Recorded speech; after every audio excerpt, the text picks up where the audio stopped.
Hi guys, welcome back to the channel. My name is Ranjit. I welcome you, and today in this video I am going to discuss about the chemistry equilibrium chapter. And guys, if you're coming for the first time, I highly recommend you please subscribe our channel, and if you're looking for the different topics, please visit our playlist area and you can search the topics. I have created the videos for the multiple topics. So guys, without taking much time, let's get started.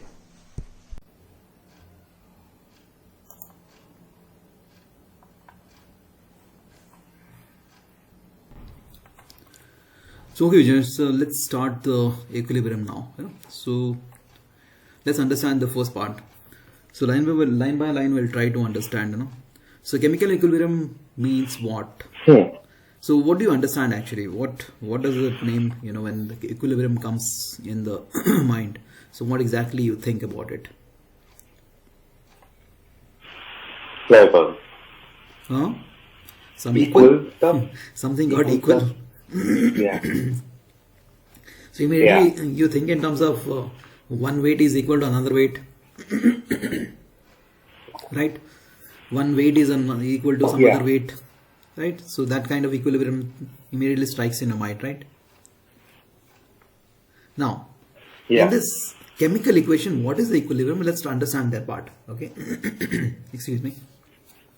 So when we say chemical equilibria are important in numerous biological and environmental processes, for example, equilibria involving the oxygen molecules and protein hemoglobin play a crucial role in transport and delivery of the oxygen from our lungs to our muscles. Similar equilibrium involving a carbon monoxide molecules and hemoglobin account for the toxicity of the carbon monoxide. See, every liquid, every liquid or the solid, they want to attain the state of the equilibrium. Okay, because whenever there is equilibrium, then the flow of is constant. There will not be the movement. Only when there is a only when there is the reaction, if anything is not in equilibrium, then the reaction will take place. Basically what I'm saying is, whenever any system is not in the equilibrium condition, then the rate of change will be applicable. Got it? So anything which, when we talk about the oxygen molecules and protein molecules, they play a crucial moment transport. Basically the transport is happening because there is the not in equilibrium. So there is the imbalance in the pressure. That's the reason the movement of the fluid will happen. Okay.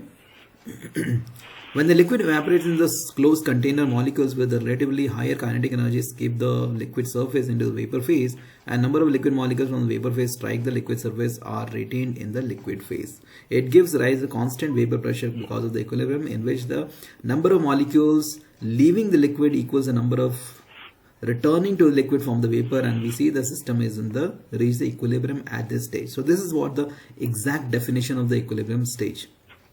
Let's understand what does it mean. So suppose we want to heat the liquid under the constant temperature and the pressure in the closed container. So what happens exactly? So mostly after some time, what happens, till when you keep on increasing the temperature of the liquid, so the liquid temperature keeps on increasing. So when it reaches to 100 degrees Celsius, at that time what happens, the most of the the molecules of the water has acquired the kinetic energy and they start leaving the surface of the water. So basically the evaporation process starts happening, correct? At the same time, since it is a closed container, so number of molecules which leaves the liquid surface will be equal to the number of the molecules of the gaseous molecules entering again back to the back to the liquid phase, because the water vapor condenses and then again goes back in the liquid phase. Got it, right? So number of molecules of the liquid changing into the gas state is equal to the number of molecules of the gas changing into the liquid state. Then this state is called the equilibrium state.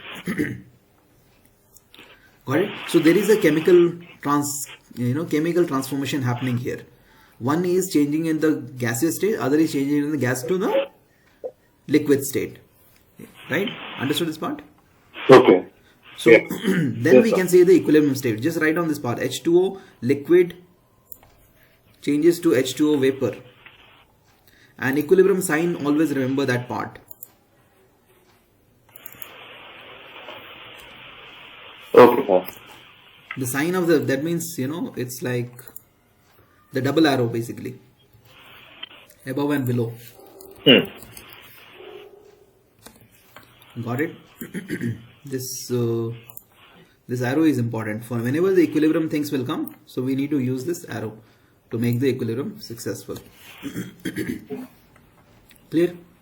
Okay. So double half arrows basically that indicate the process in both the direction are going on simultaneously. Clear? So whatever we discussed, So mixture of the reactants and the products in the equilibrium state is called the equilibrium mixture. So basically now in the left hand side, what will happen now? There will be constant mixture of the reactant as well as the products, and the product side also there will be constant mixture of the product as well as reactants, because there will be there will be both way transition is happening, isn't it? Both way transition is happening. Clear?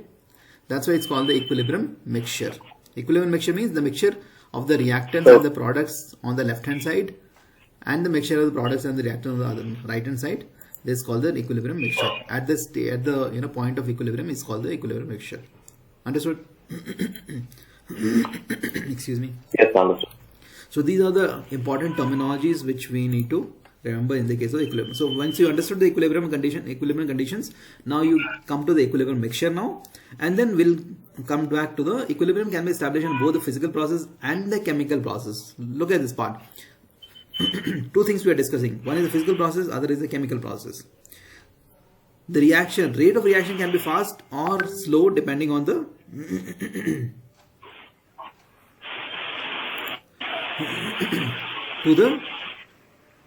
the rate of reaction can be fast or can be slow. That depends on the environmental conditions and the nature of the reactants. We'll discuss about what are the reactants which requires the fast rate of reaction, or what undergoes the slow rate of reaction. Clear? Yes, sir.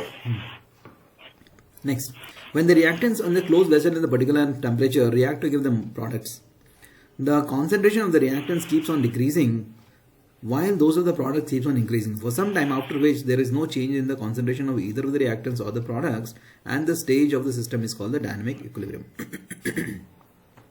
Now we are coming to one more terminologies now. Okay.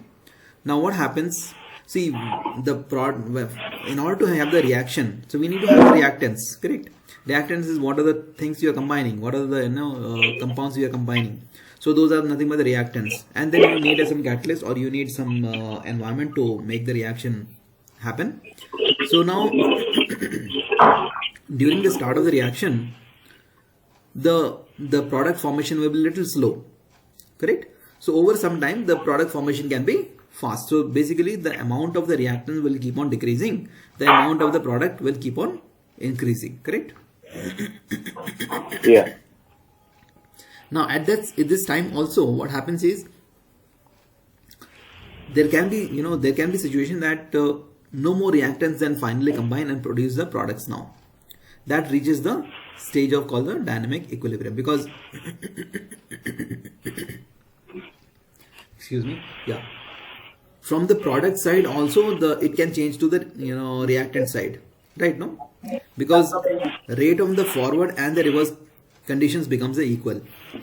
1 minute, yeah.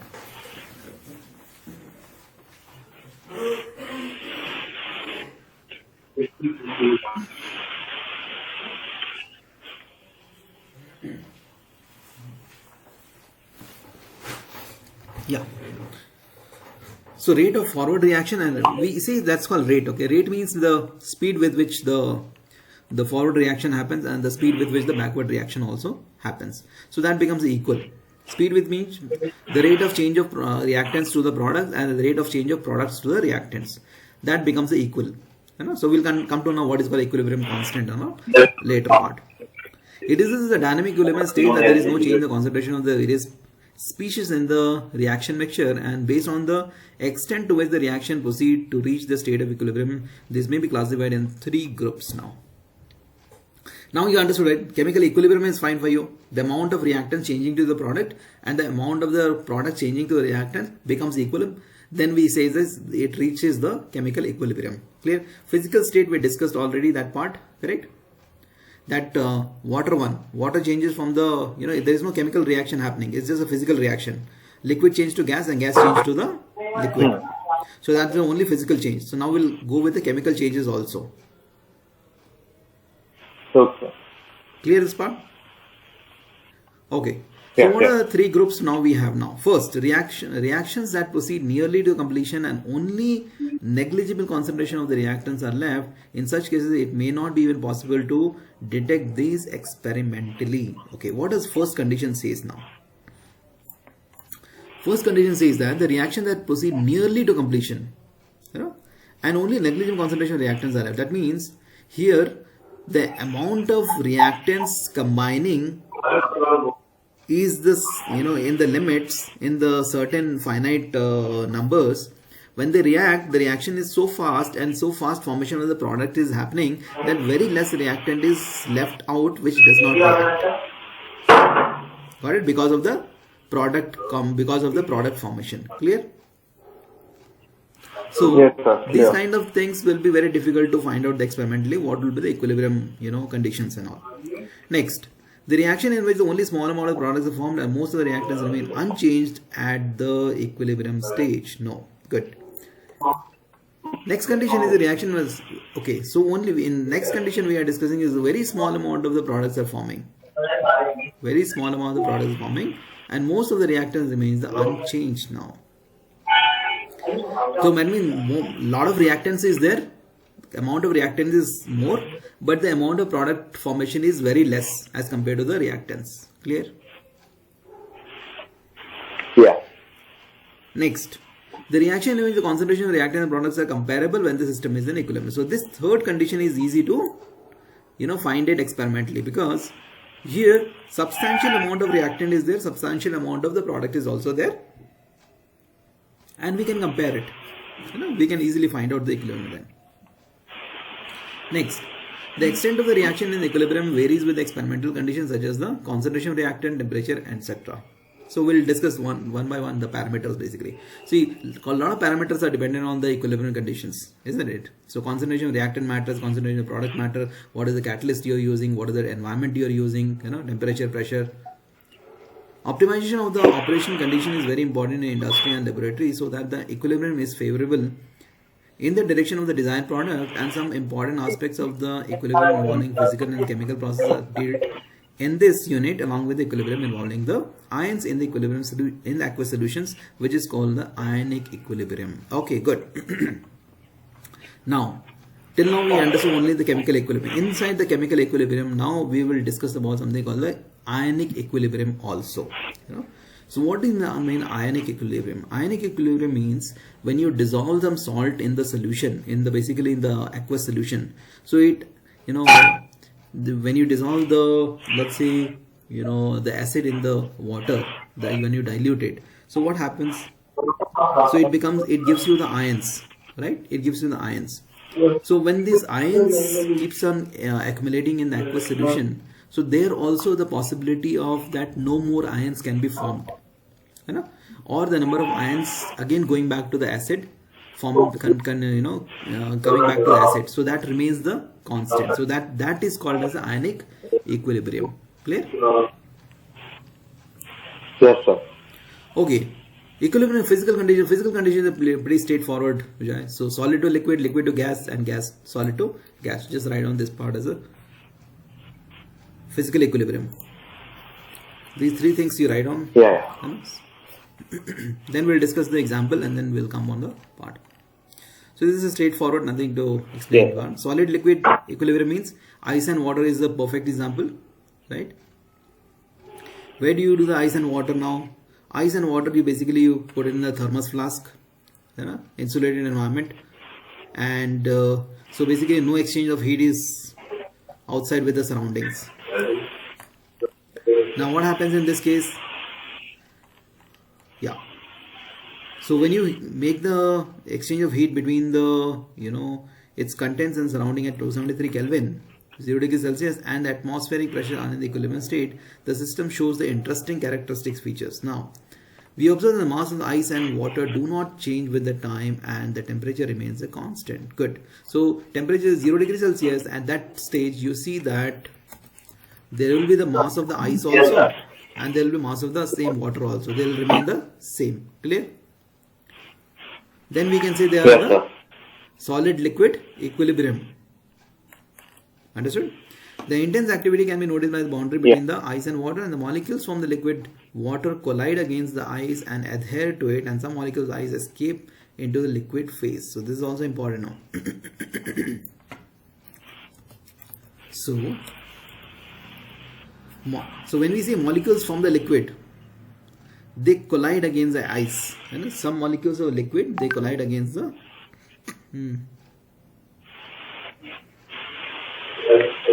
Okay.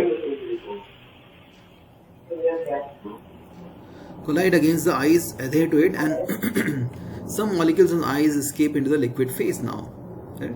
So there is no change of the mass of the ice and the water at the rate of transfer of molecules from the ice to water, and of the reverse transfer from water to ice are equal in atmospheric pressure 273 Kelvin. So basically what we are saying is some molecules of the liquid, they strike the ice and they stick to it. But the same case, some molecules of ice also stick to the liquid phase, but there is no change in the mass of the ice because the number of molecules sticking to the ice and number of molecules of the ice going back to the water are the same. So that results in the mass remain the same. That is the state of the equilibrium. That's what we are talking about. But state of equilibrium means there is no change in the state. There is no change in the mass of the reactant, solid and liquid happening. So, but it doesn't mean that there is no dynamic movement of the molecules is not happening. So there is a dynamic movement of the molecules also happening. So that means the amount of the liquid changing to the solid and solid to the liquid are same. Clear, right? Understood? Yes, sir.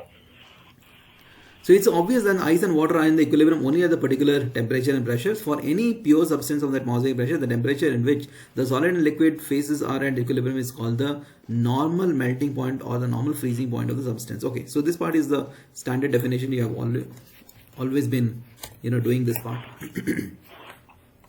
What is called the normal melting point and what is called the normal freezing point is basically at any atmospheric pressure, the temperature of the solid liquid phase are at the equilibrium is called the normal melting point. And the normal freezing point of the substance, the same thing basically. Any atmospheric temperature pressure at which the solid liquid are in the equilibrium is called the melting point or the freezing point of the substance. Clear this part? And the system here is in dynamic equilibrium. We can infer the two things now. First, both the opposing processes occur simultaneously and both the processes occur at the same rate so that the movement of the ice and the water remains the constant. Now, first, both opposing processes occur simultaneously. Opposing process means what? When they change from ice to water, there is an opposition form that molecules, they resist that part. That is called opposing force process. And both the processes occur at the same rate. So basically, amount of ice to the water conversion also remains the same. Process remains the same only. Process of occurring, the rate of change of the states remain the same in the both ways. Any questions? Any doubts? Okay. No, sir. Any questions? Any doubts? Anything which is not clear to you? Because this is little theoretical part, so we need to understand in detail. So I don't want you to confuse with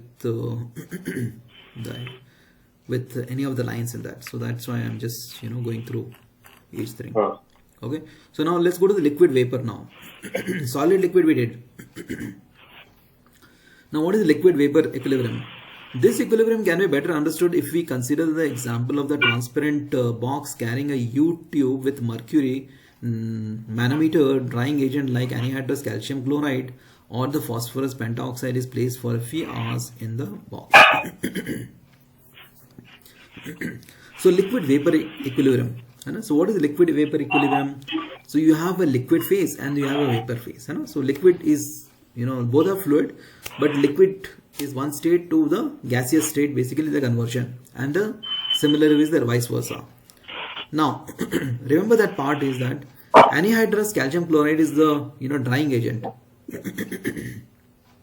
This will be using most. We can use the calcium oxide or calcium chloride or phosphorus pentoxide. These are the standard drying agents, which actually absorbs the moisture from the air. So what we have done, you take a transparent box and which has a U-tube with mercury manometer. Oh, the origination of U-tube was from here only, Vijay. Google got the U-tube from here only, right? It's a U-tube. Oh. Got it? Understood? Yes, sir. YouTube. Yes, sir. Yeah. Yeah. Google got inspired from chemistry lab, I guess. Liquid vapor equilibrium example. So, YouTube with the mercury manometer. Okay, so what we are doing here is now fine. Can you just quickly draw this figure now, Vijay? Figure 7.1. Let's draw this figure 7.1 and we'll understand quickly in this case. Okay. Okay, sir.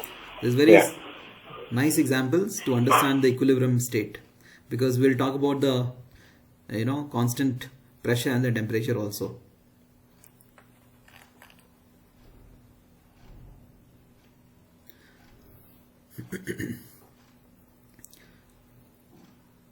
So after removing the drying agent by tilting the box on one side, a watch, glass or petri dish containing the water is quickly placed inside the box. It will be observed from the mercury level in the right limb of the manometer slowly increases and finally attains a constant value. That is, the pressure inside the box increases and reaches a constant value, and the volume of water in the watch glass decreases. Initially, there was no water vapor for very less inside the box. As the water evaporated, the pressure in the box increased due to the addition of the water molecules into the gaseous phase inside the box.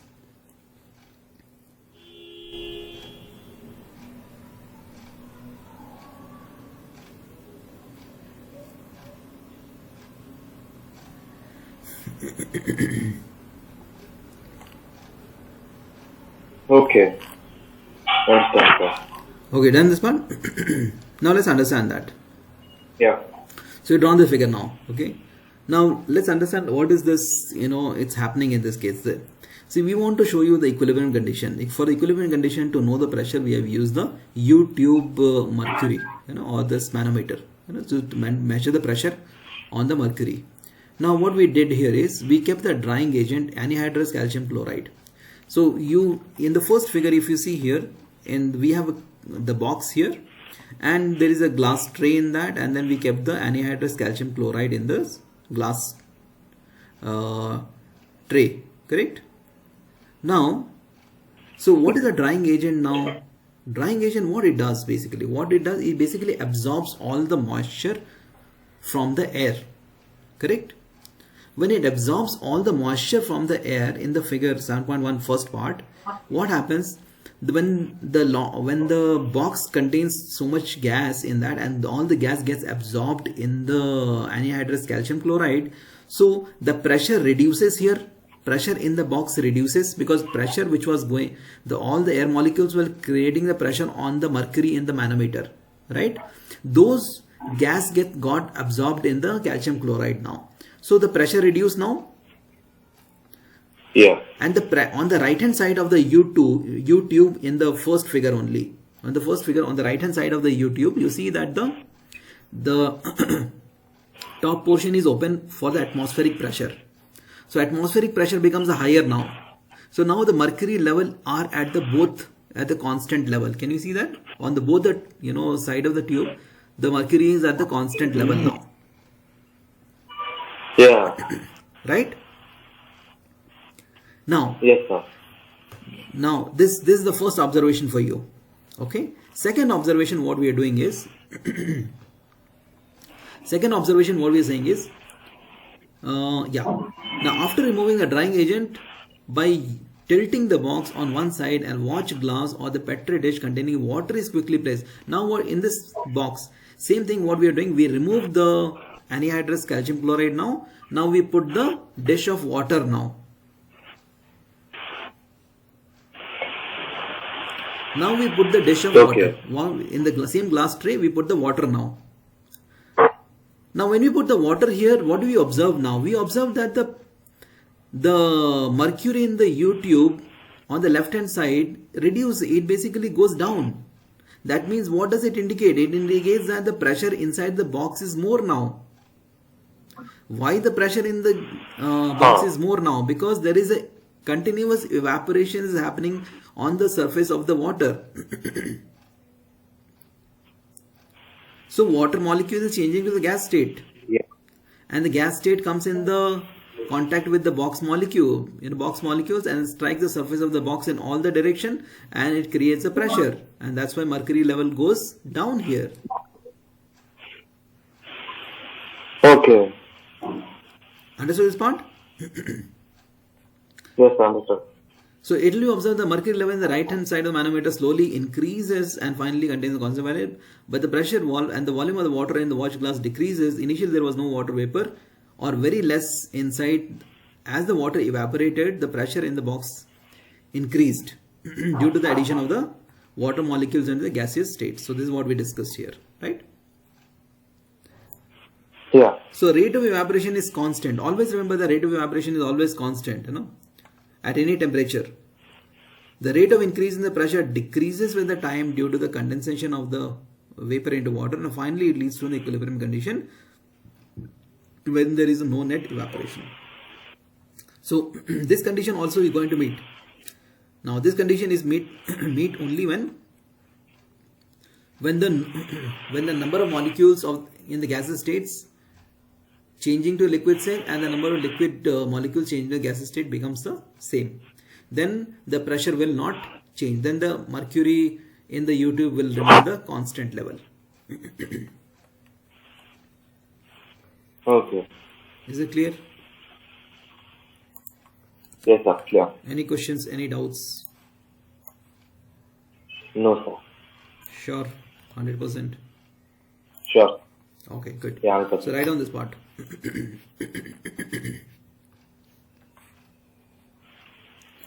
So this is what we discussed. Yeah. Now, at the equilibrium, the pressure exerted by the water molecules at a given temperature remains a constant and is called the equilibrium. The vapor pressure of the water, or just the vapor pressure of the water, increases with the temperature. Now, at the equilibrium, the pressure exerted by the water molecule at the given temperature remains a constant and is called the equilibrium vapor pressure of the water. Vapor pressure of water increases with the temperature. So basically, now one more important terminology we are going to discuss is called the vapor pressure, Vijay. Okay.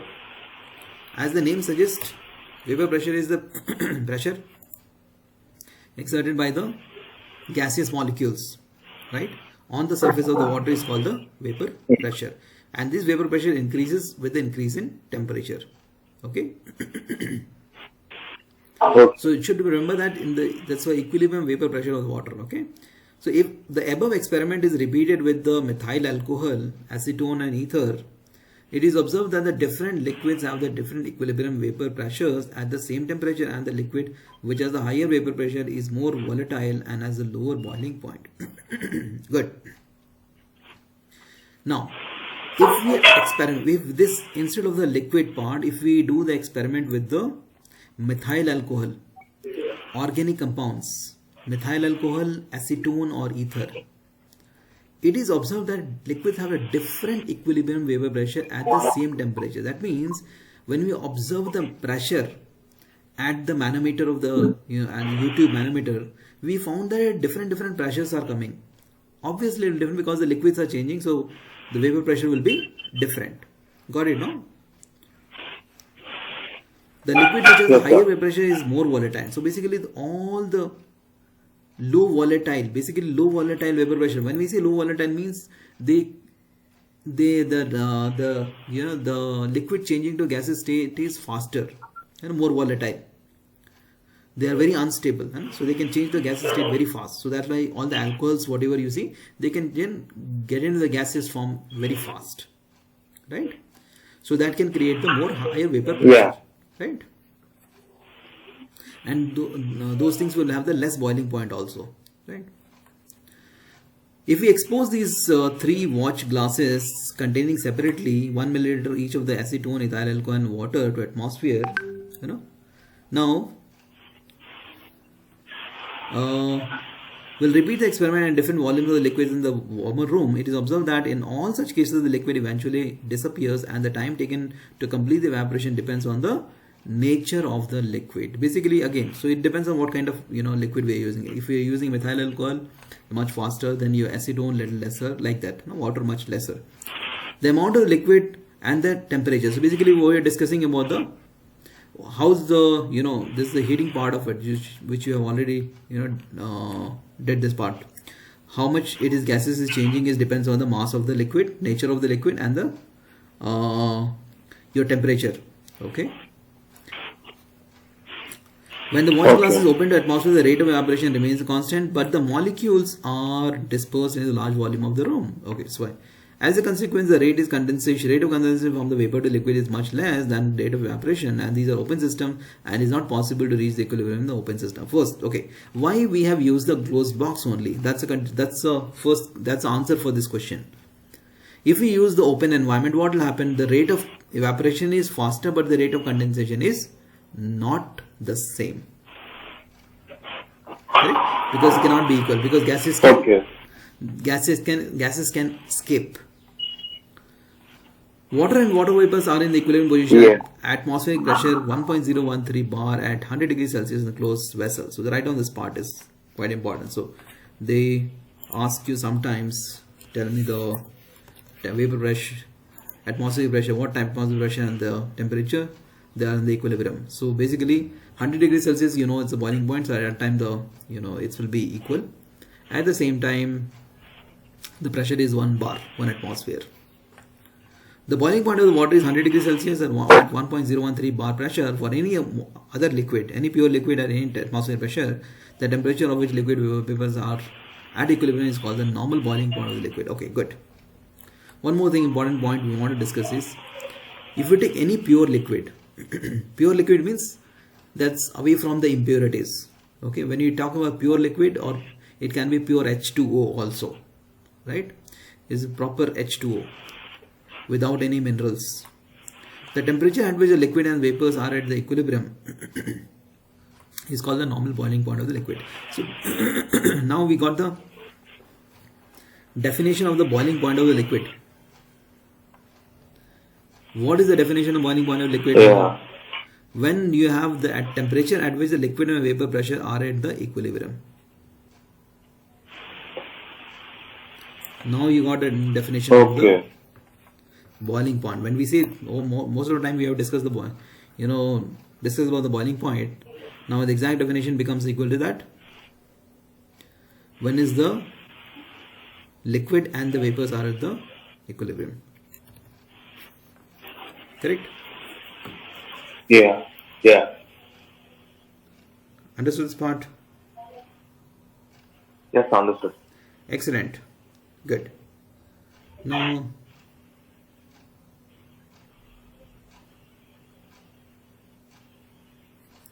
next. Now, third part we will discuss about the solid and vapor equilibrium now. Right? We'll take with examples so that it will be easy for you to understand now. Now let's consider the system of where the solid sublime. So solid to vapor is direct sublimation, and it's called sublimation. So you can take any of the example. So you have the solid. You have heard about the solid carbon dioxide, right? Solid carbon dioxide, dry ice. That also directly changes to the gas state, right? Yeah. Sublimation. Now here another way to take the example of the solid iodine. In the closed vessel, after some time the vessel gets filled up with the violet vapor and the intensity of the color increases with the times. Okay, good. So what we are considering? So iodine, you remember the iodine exists in the all the three phases basically. Iodine, solid also, liquid also, vapor also. Okay, so when you take the iodine, after some time when you expose to the put in the closed vessel, it changes into the gaseous state. So that's the sublimation happens now. Okay.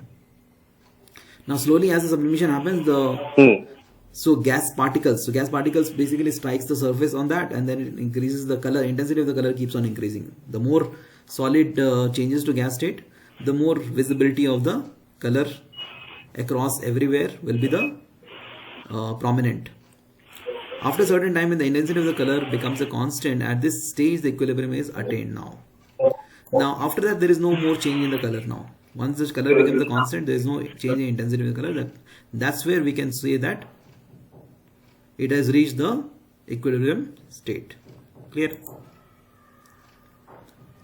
Hence the solid iodine sublimes to give the iodine vapor, and the iodine vapor condenses to give the solid iodine. So basically write on this part, iodine solid to iodine vapor, or the example for this part, right? Yeah. And the similar, another example we'll take about the camphor. Camphor you might have seen, right? Camphor solid, it also changes to the vapor state. You know? And another is ammonium chloride. Ammonium chloride is also solid and then also changes to the gaseous state, vapor state. Clear? So these are a couple of examples which are, so you just need to remember this part. Okay, a couple of examples of sublimation. Other example, iodine, camphor, and the ammonium chloride. These three examples, if we just remember, it should be fine.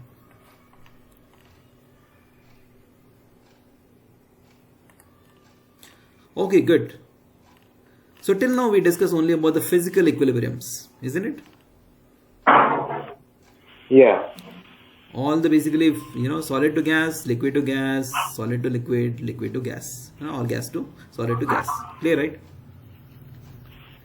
Now Yes, we are clear. going to discuss about something called the equilibrium involving the dissolution of the solid or the gases in the liquids now. What does it mean, dissolution of solid or the gas in the liquid? That means mixing of the solid in the liquid or mixing of the gas in the liquid, or the transition of the solid into the liquid. So basically dissolution of the solid, you know, the absorption of the solid, absorption of solid inside the liquid, or the absorption of the gas in the liquid. Clear? Clear, sir. Okay, good. Now, so first we'll go to the solids and liquid. So we know that our experience that we can dissolve only a limited amount of salt or the sugar in the given amount of water at the room temperature. If we make a thick sugar syrup solution by dissolving a sugar at the higher temperature, sugar crystals separate out. If we cool the syrup to the room temperature, and we call it a saturated solution when no more solute can be dissolved in it at the given temperature. So basically this is just a revision of whatever you studied that part. So for what is the example we take? Solid, we can take either salt or the sugar.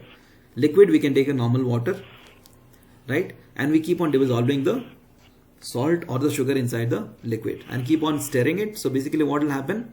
After some time, no more solute can be added to it. You can make the syrup, you know, and when you increase the temperature, when you keep on dissolving the sugar syrup, basically when you keep on adding the sugar inside the sugar syrup and you increase the temperature of that, so what will happen? It will basically increase to, the crystals of the sugar will start coming out, and because it becomes a saturated solution. Or when you keep on mixing the salt in this water, after a certain point what happens, the salt will not get dissolved in the water, right? Because that's where it reaches the saturated solution when no more solute can be added. Solute here is solid parts. Solvent is liquid. So when no more solute is added to the solvent, that's the condition is called the saturated solution. Clear?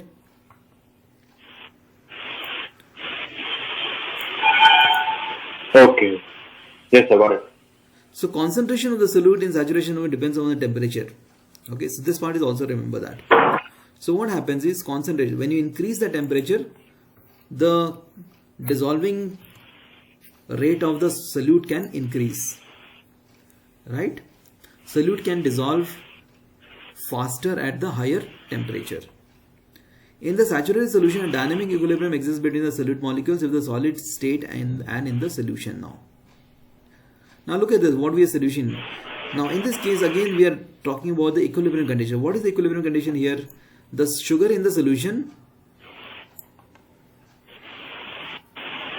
changes to the sugar in solid, and sugar in the solid changes to the sugar in the solution. That's the condition for the dynamic equilibrium.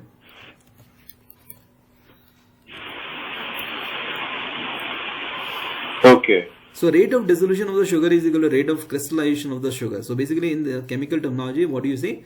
Rate of dissolution is equal to rate of crystallization. Crystallization is nothing become, liquid to solid. Dissolution is solid to liquid. Clear?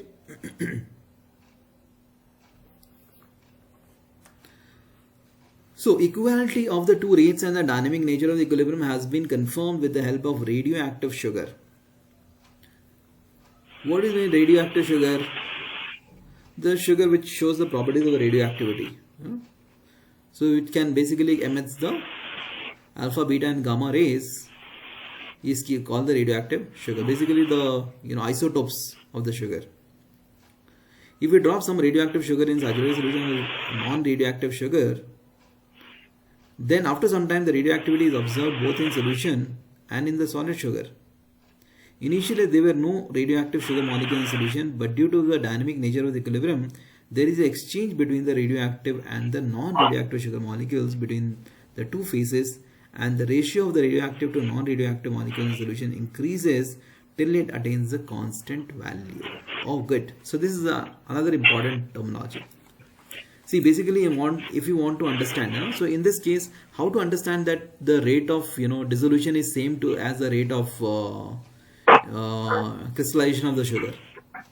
So what we did, we took a solution, we took a normal sugar solution, and we started putting the radioactive sugar now in that.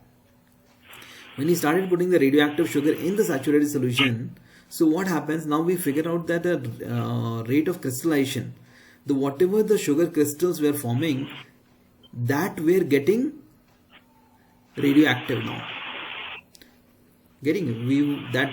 From liquid to the solid which were coming, that is coming out as the radioactive one.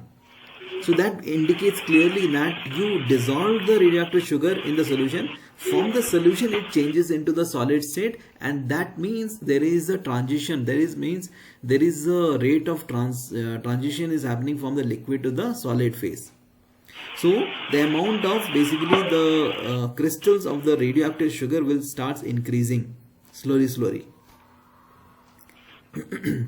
till the ratio of the radioactive to non-radioactive molecule solution increases basically. Got it now?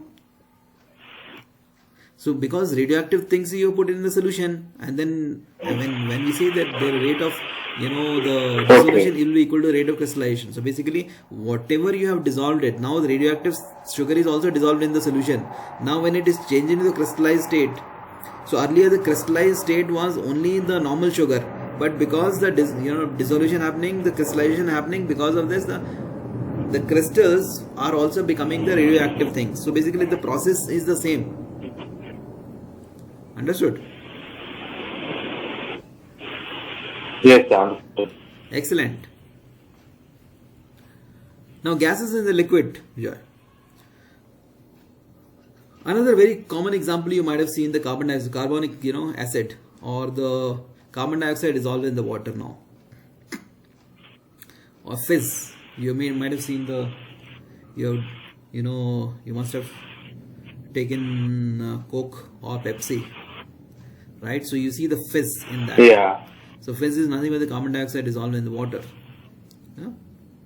So that arises because the solubility of carbon dioxide at different pressure. So there is an equilibrium gets established, when the molecules in gas state and the molecules dissolved in the liquid are under pressure. So basically what happens when you have whenever we open the thumbs up in the Coke bottle, we don't shake it and then open it.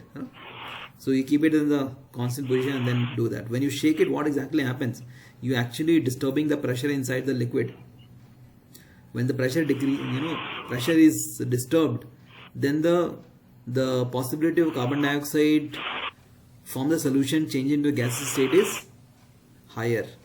That's why when it comes higher, so coke also it comes out from the, as a vapor. Coke also comes out and it spills outside the bottle. So there we discuss, Okay.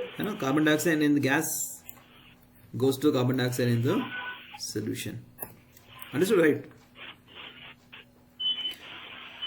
Yes, sir. Answer. Yeah, which states that the mass of the gas dissolved in the given mass of the solvent at any temperature is proportional to the pressure of the gas above the solvent. So basically, we need to understand this here. Now we are talking about the Henry's law. Equilibrium is governed by the Henry's law. Now, what does the Henry's law say?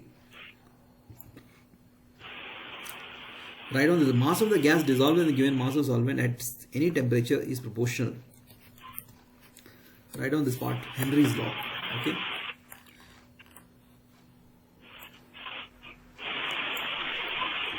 Is equal to the pressure of the gas above the solvent. So what it means? It says that the mass of the gas dissolved in the given mass of the solvent at any temperature is proportional to the pressure of the gas above the solvent. So basically, mass of the gas, the amount of the gas which is dissolved in a given mass of solvent, that means M is proportional to the pressure. Mass is proportional to the pressure of the gas. Mass means here, mass is the mass of the gas dissolved in solvent will be directly proportional to the pressure of the gas above the solvent, above the liquid. Clear this part? Okay. Yes, sir. Clear. Okay, good. Now how it will be? Let's try to understand. The amount decreases with the increase of temperature.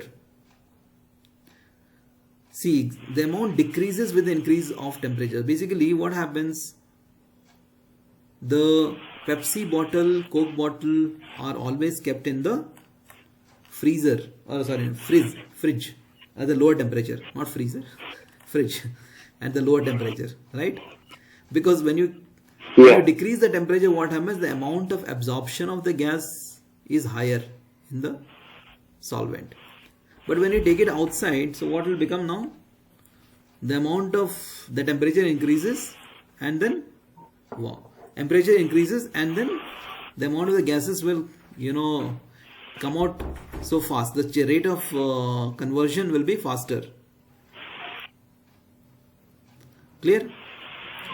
So soda water bottle is sealed under the pressure of the gas when its solubility of the water is high. As soon as the bottle is opened, the sum of the dissolved carbon dioxide gas escapes to reach the new equilibrium condition required for the lower pressure, namely its partial pressure in the atmosphere. Partial pressure we'll discuss. Okay, this right now, leave the partial pressure, we'll discuss in detail. This is how the soda water in the bottle, when left open to the air for some time, turns the flat, and it can be generalized that. This part is understood now? As soon, basically, when you open the bottle, even if you just take it out from the fridge, and then, because if you disturb it, the temperature increases, and as soon as you open the bottle, the Pepsi spills out if the care is not taken, right? Yeah. So what happens when it spills out? What basically it tries to balances the pressure with the atmospheric pressure, because inside pressure is higher, outside pressure is lower, so the movement of fluid will happen. Got it? The gas present in the Pepsi is at the higher pressure, and atmospheric pressure is lesser. So whenever there is a difference in pressure, the fluid movement will happen. Always remember that. Fluid movement will always happen whenever there is a difference in the pressure.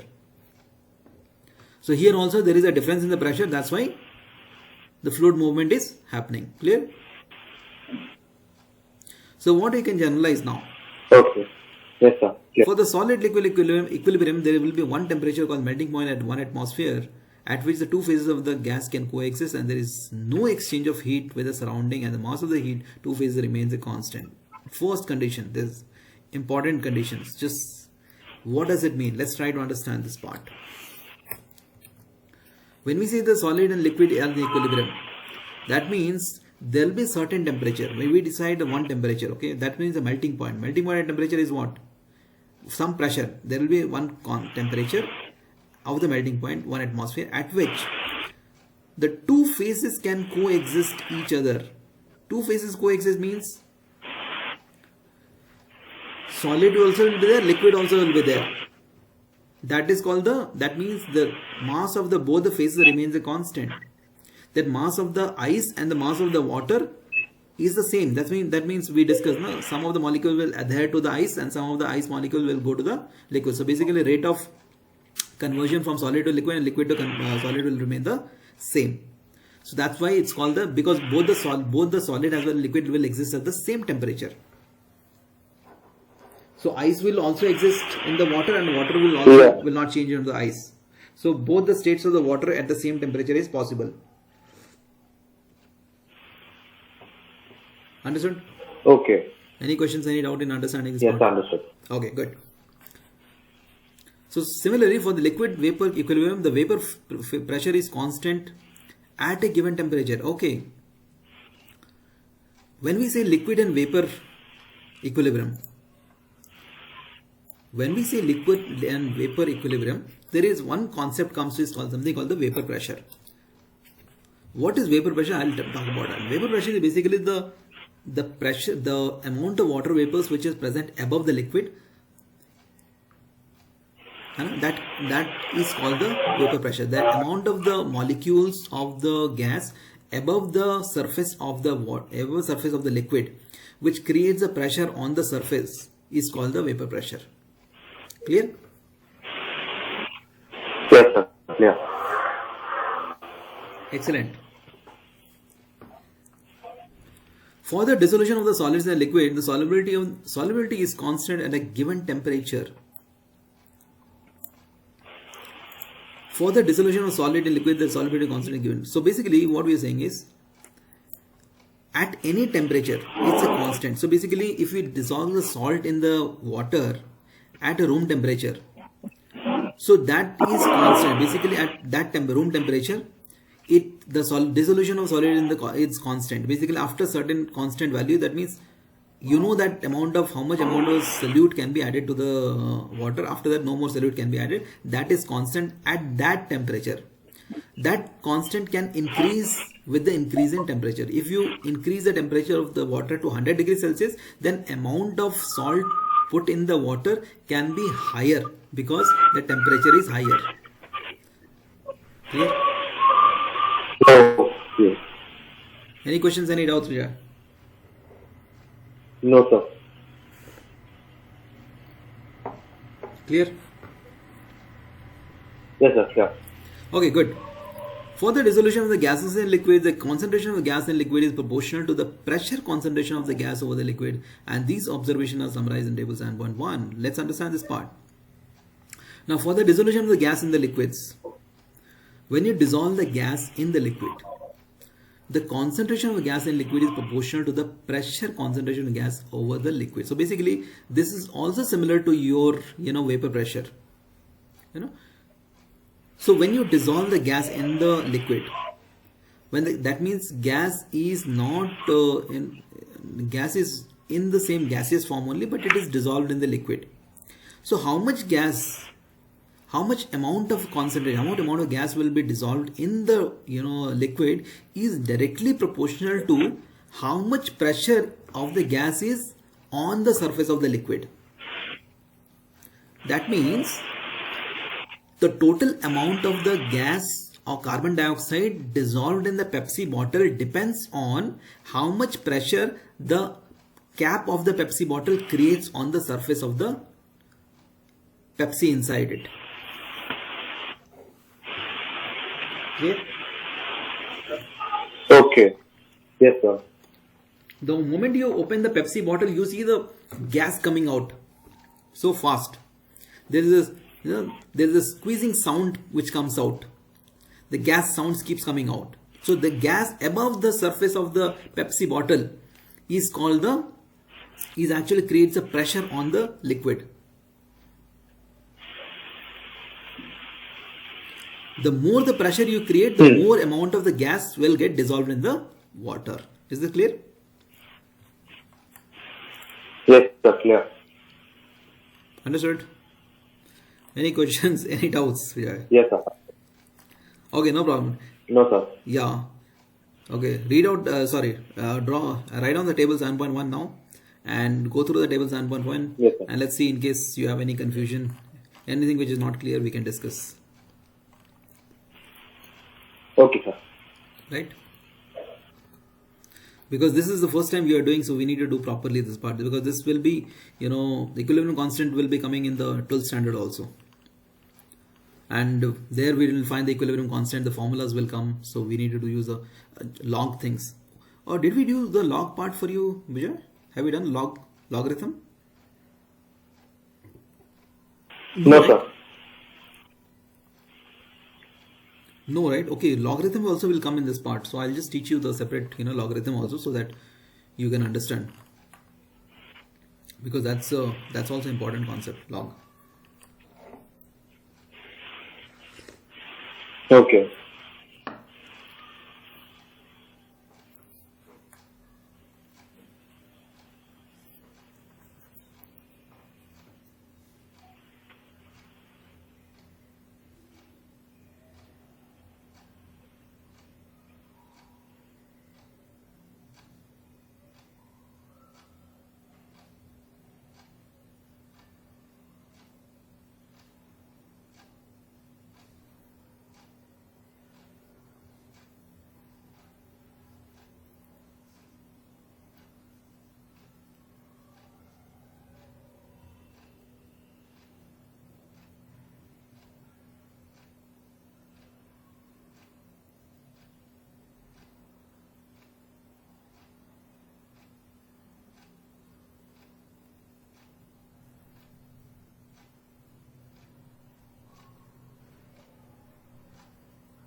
Then we have the general characteristic equilibrium involving the physical process, equilibrium in the chemical process, dynamic equilibrium. Yeah, I think from later point of thing we need to start with the equations. Till now here I think it's same only. Yeah. Once we get to the equilibrium constant, then the numericals will start for you.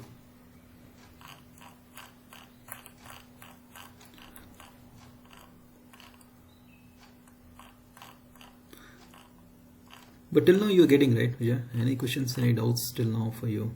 With anything which is not clear? Yes. All clear. It's all clear, right? Fine. Sure, fine. I Yeah. think, sure, fine. You wrote down the table, right? Table 7.1? Yes, sir. Okay, so fine. So this is just a summary of whatever we discussed, just now. And okay, so I think let's close it now, and then we'll start with the next part. So just revise it, whatever we have done, and then we'll go with the general characteristic with equilibrium and all in the physical process. Okay, so here we'll discuss each and everything, so we'll not leave even a single part of it. Okay, sir. Okay, Vijay? Sure, fine. I think let's close it now. We'll continue. Okay. Oh. Sure. Bye, sir. Bye.